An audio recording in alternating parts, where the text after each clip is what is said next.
Shalom Shalom komunitas IPM yang diberkati, kemuliaan tubuh. Kalau kita memahami ada kemuliaan dalam pelayanan tubuh Kristus, maka kita harus merubah cara pelayanan kita yang tradisional. Pelayanan yang one man show akan sangat melelahkan, akan menjadi pelayanan yang tidak efektif lagi karena sangat amat banyak kelemahan yang akan terlihat.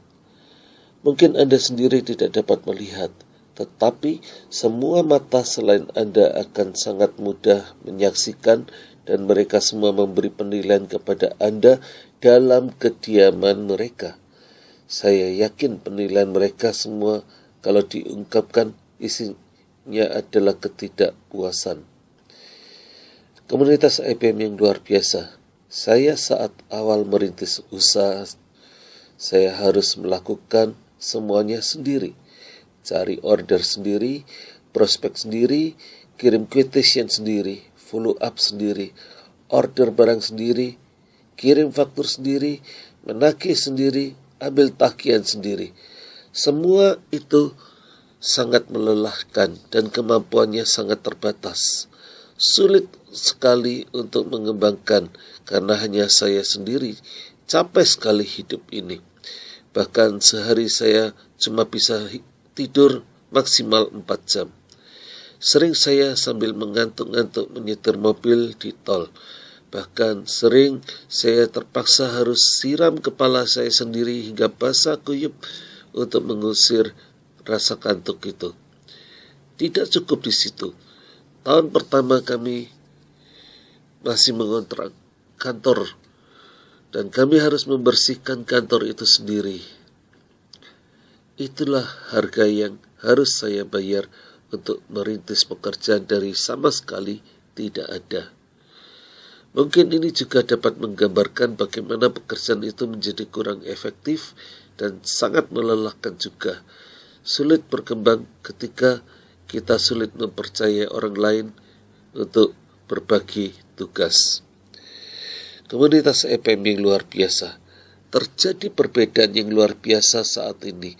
Karena sekarang saya sudah punya bagian pengiriman sendiri, bagian penagihan, Salesforce, dan networking yang luar biasa baiknya. Bahkan sopir, sehingga saya bisa istirahat ketika di dalam perjalanan. Bahkan saya memiliki kesempatan lebih banyak untuk bisa melayani, melakukan dan melaksanakan panggilan agung yang Tuhan percayakan kepada kita. Bahkan saya tidak perlu menyapu kantor sendiri dan mencuci piring gelas kantor lagi. Semuanya sudah memiliki orang-orang yang bisa dipercaya untuk melakukan tugas di bidangnya. Wah, bagaimana kalau mereka menipu, mengkhianati kita? Ya, benar. Itu bisa terjadi. Saya juga pernah mengalami, tetapi itu adalah bagian dari pembelajaran kita. Tidak apa-apa, karena walaupun itu pernah terjadi, tapi tetap saja itu tidak lebih dari kerikil saja yang masih bisa diantisipasi dengan baik. Tetap efek positifnya akan lebih banyak daripada efek negatifnya. Komunitas IPM yang diberkati. Mari kita lihat perusahaan-perusahaan multinasional. Perusahaan itu seluruhnya dikelola oleh para profesional. Bahkan banyak yang bekerja secara autopilot. Sistem yang bekerja tanpa atau sama sekali tidak ada campur tangan dari owner perusahaan. Apakah mereka menjadi kecil? Tidak. Mereka dari hari ke hari semakin besar. Karena mereka telah memiliki sistem dan prosedur yang baku. Sehingga siapapun yang pegang perusahaan itu, asal dia profesional yang handal dan di bidangnya, maka akan berjalan dengan baik. Walaupun kadang kesannya seperti robot, karena beberapa sangat kaku dalam menghadapi atau memecahkan permasalahan yang ada. Mari hamba-hamba Tuhan, rubah pola tradisionalmu. Sebentar lagi, bahkan saat ini kita telah memasuki era globalisasi, di mana seluruh dunia akan hadir ke Indonesia dengan semua sistem modern. Bahkan sistem termodern pun dari seluruh dunia akan membanjiri Indonesia. berbagai aplikasi akan bermunculan.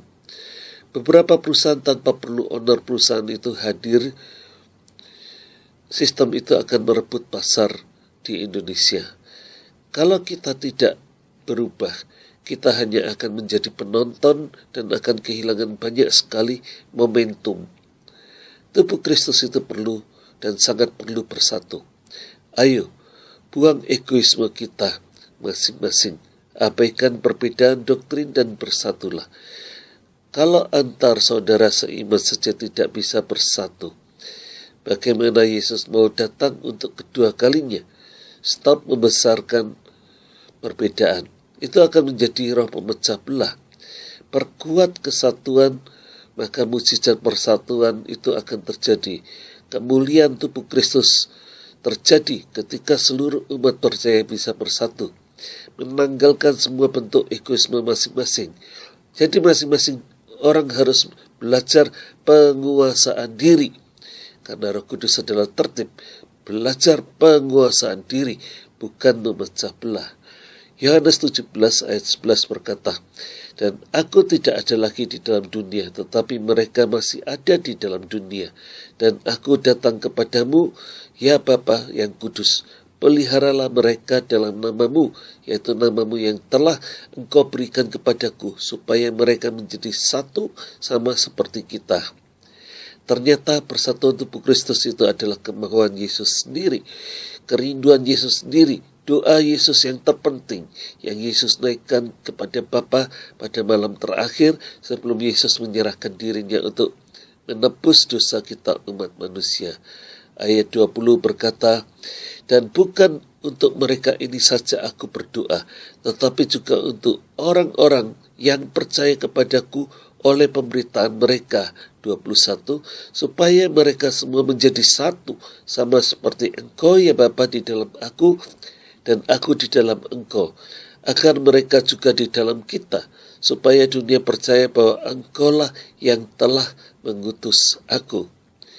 Doa ini Yesus sampai ulang, artinya doa ini sangat amat penting. Hanya egoisme kitalah yang membuat atau menghambat jawaban doa Yesus ini. Menghambat persatuan tubuh Kristus juga, menghambat kedatangan Yesus yang kedua kalinya. Jangan sampai kita menjadi Yudas-Yudas di akhir zaman. Sistem perusahaan atau sistem pemerintahan dunia saat ini paham tentang the power of unity, sehingga mereka semakin mengglobal dan menjadi satu kekuatan ekonomi global untuk menghadapi persaingan global juga. Apa sih tujuan ASEAN Economic Community? Yang jelas mereka menyatukan semua kekuatan ekonominya sehingga mampu bergerak lebih efisien lagi dalam menghadapi persaingan dagang global. Persaingan dagang dengan kekuatan ekonomi besar dunia seperti Amerika, masyarakat ekonomi Eropa, Cina, dan Jepang. Saya yakin nantinya negara-negara Asia lainnya juga akan bergabung, bahkan mungkin Australia akan menyatu dengan Asia juga agar semakin kuat ekonomi dunia. Mungkin ujungnya akan tinggal dua kekuatan saja, yaitu kekuatan Barat dan kekuatan Timur. Komunitas EPM yang luar biasa. Kalau begitu, bagaimana dengan tubuh Kristus? Tidak ada pilihan, harus bersatu.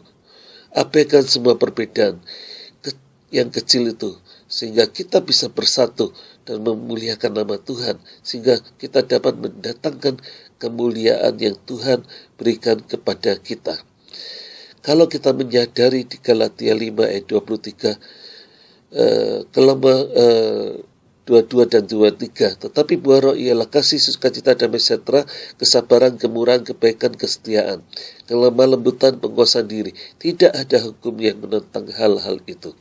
Marilah kita pegang kesatuan itu sehingga tidak ada hukum yang menentang hal-hal ini. Elia Paul Ang dalam Inspiratif Power Ministry.